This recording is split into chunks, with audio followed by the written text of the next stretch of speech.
The courtroom was quiet, the air heavy with tension. A faint buzz from a fluorescent light filled the silence, accompanied only by the scribble of the court reporter's pen.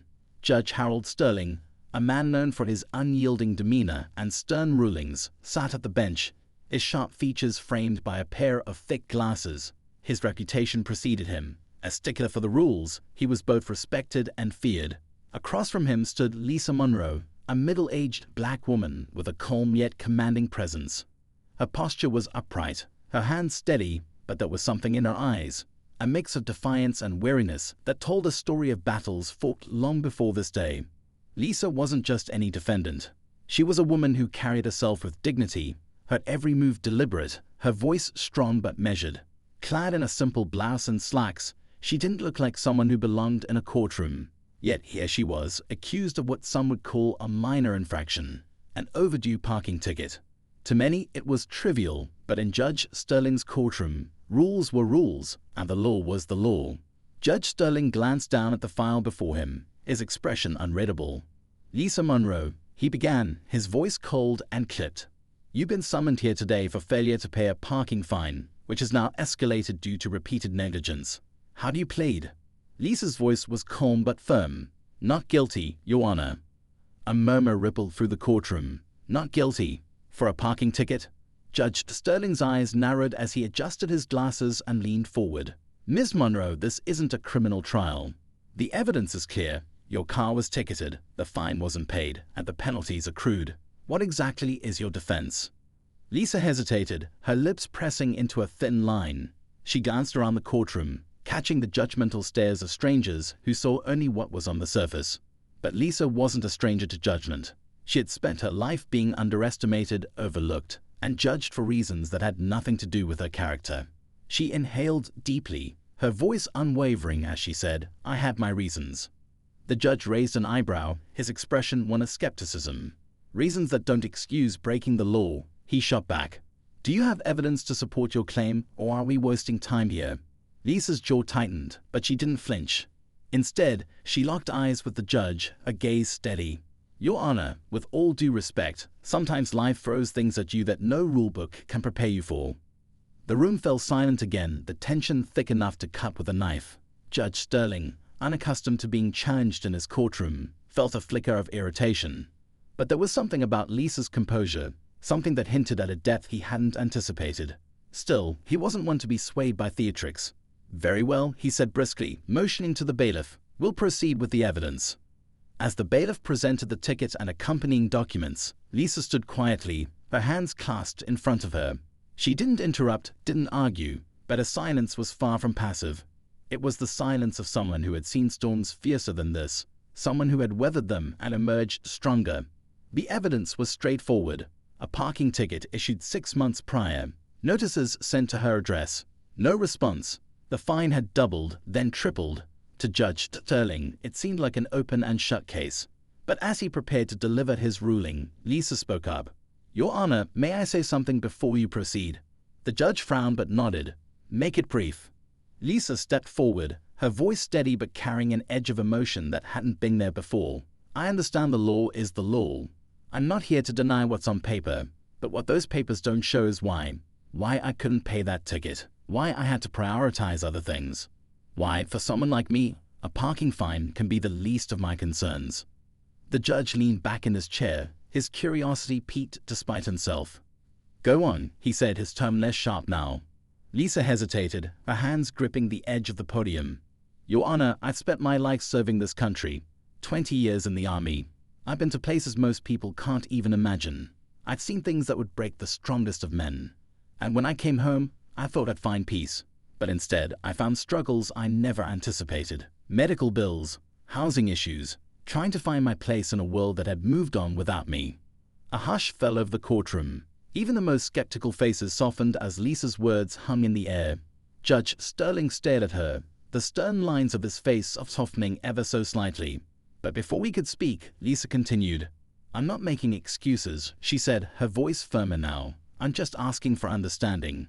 For someone to look beyond the surface and see the person standing here." The judge's gaze lingered on her for a moment longer, his mind racing. He had spent years doling out justice, relying on facts and evidence. But something about Lisa's story stirred something in him. A flicker of doubt, of curiosity, of something he couldn't quite name.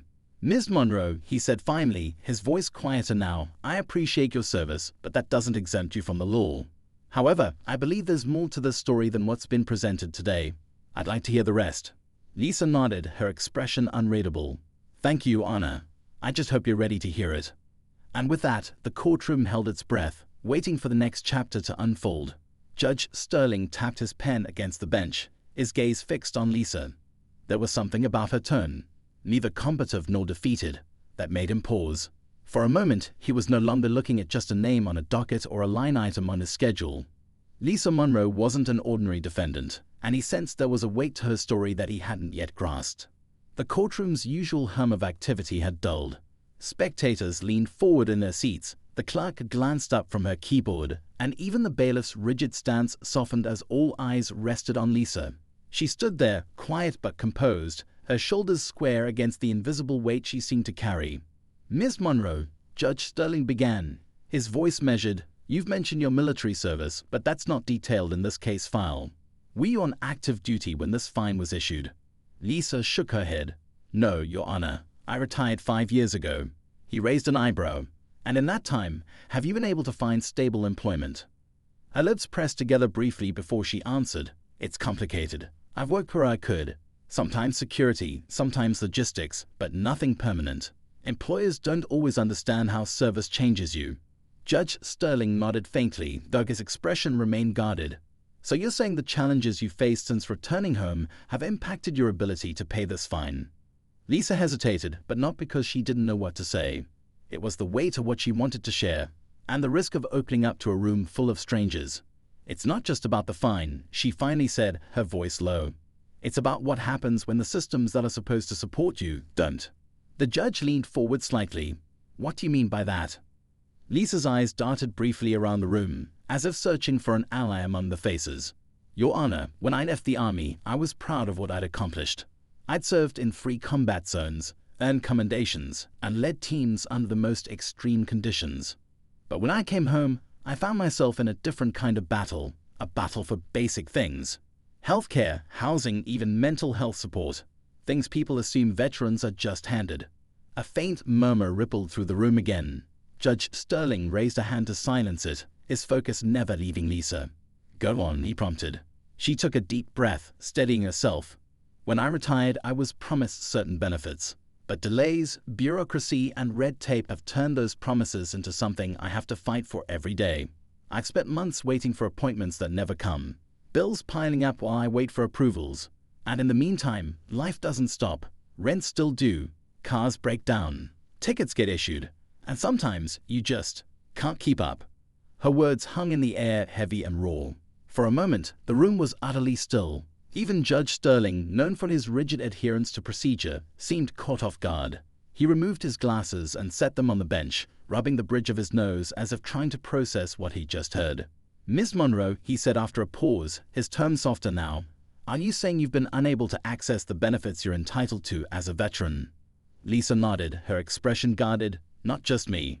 It's something a lot of us face. You serve your country, you give everything you have, and then you come home to a system that's broken. Some of us get through it, some don't." Her words seemed to hang in the air, resonating in a way that was hard to ignore. Judge Sterling cleared his throat, regaining his composure. "While I understand your frustration, Ms. Monroe, that doesn't change the fact that you failed to address this ticket. The law doesn't account for personal hardships. It only accounts for the facts." Lisa's jaw tightened, but she didn't interrupt. She had been here before, in situations where she was expected to explain herself, justify her actions, and prove her worth to people who couldn't possibly understand. But this time felt different. This time, there was something more at stake than just a fine. "I'm not asking for an excuse, Your Honor," she said quietly. "I'm asking for a chance to be heard." The judge leaned back in his chair, studying her. "Then tell me, Ms. Monroe, why did you ignore the notices about this fine? Why not address it before it escalated to this point?" Lisa hesitated, the words catching in her throat.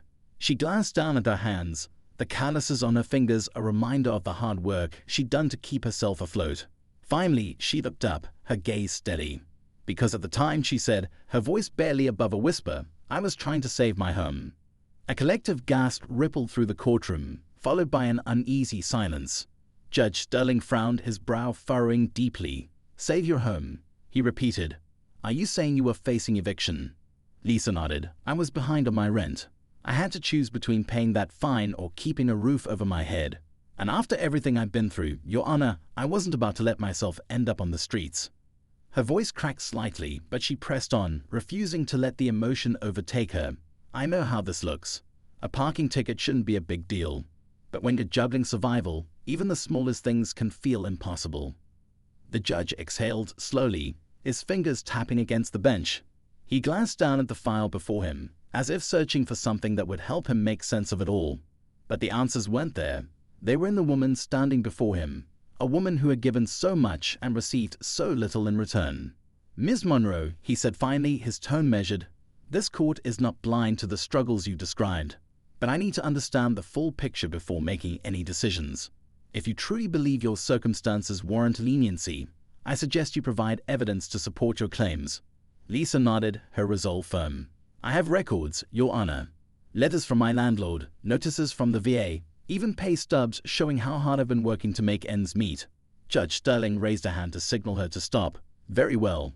Submit those documents to the court. But understand this, Ms. Monroe, while your story is compelling, it does not absolve you of responsibility. This is a court of law, not a place for exceptions." Lisa's gaze didn't waver. "I understand, Your Honor. I'm not asking for exceptions, just a fair chance." The judge nodded, though his expression remained unreadable. "Then we'll proceed accordingly." As Lisa stepped back, the courtroom buzzed with whispers once more. She had laid her cards on the table, but the outcome was far from certain. Judge Sterling's expression betrayed nothing, and the tension in the room was palpable. Lisa took her seat, her heart pounding in her chest. She knew the fight wasn't over. Not here, not now. But she also knew one thing for certain. She wasn't backing down. Not this time. The room was still as Lisa returned to her seat, her movements deliberate but filled with a quiet tension. The whispers in the gallery were muffled now, as though the weight of her story had silenced even the most casual onlookers. She kept her gaze forward, her hands folded tightly on her lap, but her mind was racing. It wasn't just the outcome of this hearing that concerned her, it was everything it represented. Judge Sterling sat back in his chair, his face betraying little emotion. But inside, he was conflicted. Over the years, he presided over countless cases, some trivial, some heart-wrenching. But Lisa Monroe had struck a chord. Her composure, her honesty, and the stark reality of her situation were impossible to ignore. Yet his role demanded impartiality. Justice wasn't supposed to be swayed by personal stories, no matter how compelling. Still, her words lingered, tugging at something deeper within him. As the court clerk organized the documents Lisa had submitted, the judge motioned for a brief recess. The bailiff announced it, and the courtroom slowly began to empty, the tension dissipating slightly as people shuffled out to stretch their legs or grab a cup of coffee. Lisa stayed seated, her focus unwavering. She wasn't here to win sympathy. She was here to be understood. Across the room, a man in a neatly pressed suit approached her. He was tall, with salt and pepper hair and an air of authority that suggested he was used to being in control. Lisa looked up at him, her expression guarded. "Ms. Monroe," he said, extending a hand. "James Caldwell. I'm an attorney, and I couldn't help but overhear your case." Lisa hesitated, shaking his hand cautiously. "I'm not sure how much help an attorney would be at this point, Mr. Caldwell." James smiled faintly, pulling up a chair beside her. "I'm not here to offer my services. I'm here to listen. You see, my father was a veteran. He struggled with a lot of the same issues you've mentioned. VA delays, financial setbacks, all of it. Hearing your story hit close to home." Lisa blinked, surprised. "Why are you telling me this?" "Because I know how the system works," James said, his voice low. "And I know how easy it is for people to fall through the cracks. What happened to my father was a wake-up call for me, and I've made it my mission to help where I can."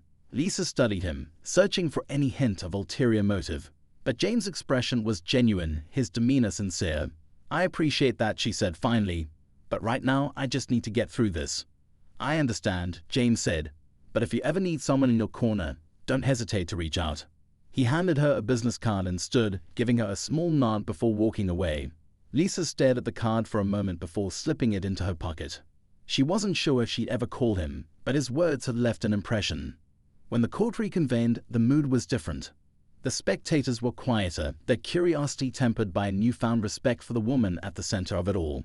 Judge Sterling resumed his seat, glancing at the pile of documents now neatly arranged before him. He took a moment to skim through them, his brow furrowing slightly as he read. "Ms. Monroe," he said, looking up, "I've reviewed the records you provided. It appears you've been consistent in your efforts to address your financial and medical challenges, despite the obstacles you faced." Lisa nodded. "I've done my best, Your Honor." The judge tapped his pen against the bench. "Deep in thought. Your situation is complicated," he said. "But this court can't base its rulings solely on personal circumstances. The law must be upheld." Lisa's heart sank, though she kept her expression neutral. She had braced herself for this, had told herself not to expect miracles, but it still stung to hear the words. Before the judge could continue, a voice interrupted from the gallery. "Your Honor, if I may."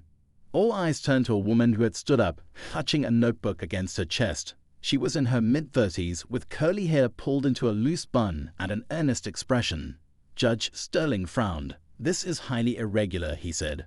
"I understand," the woman replied quickly, "but I'm a reporter with the Tribune, and I've been covering cases involving veterans in similar situations.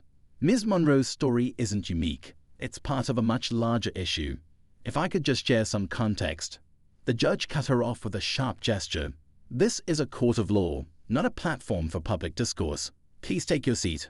The woman sat down reluctantly, but the brief exchange had sparked a new tension in the room. Lisa glanced over at her, a flicker of gratitude passing through her eyes. She didn't know this woman, but the fact that someone cared enough to speak up on her behalf meant something. The judge sighed, running a hand through his thinning hair. "Ms. Monroe," he said, turning back to her, "this case raises questions that extend beyond the scope of this courtroom.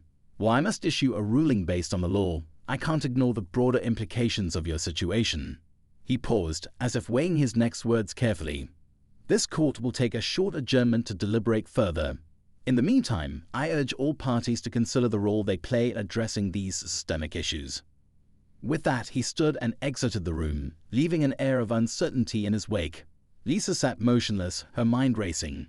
She wasn't sure what to expect, but she knew this wasn't over. Not yet.